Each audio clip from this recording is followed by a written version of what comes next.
First time na tinanggal ko yung aking bonnet. Kasi all throughout the session, naka-bonnet ako. Kasi nga, ayokong makita ko ng mga estudyante ko na wala akong buhok. Ngayon, meron akong outfit na nakadress ako, tapos wala na akong takip sa kwan. Napansin ko nga na yung aking buhok ay napakabilis na mag-grow. Yung sabi ko, pagka pinipicturean ko yung sarili ko, para nakikita ko nga yung development.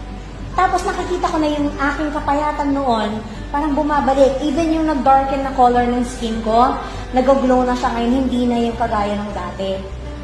Tapos, dito, kinakapa ko yung kabila, wala akong makapa na something. Dito, wala rin akong makapa na ano. Alam mo ba na ang tawag ko sa asay? My Wonder Juice. Ang cancer, sa totoo lang, hindi siya sentensya, kagaya ng inisip ko dati, na may pag-asa ang bawat tamaan ng cancer. And would you believe, na lahat tayo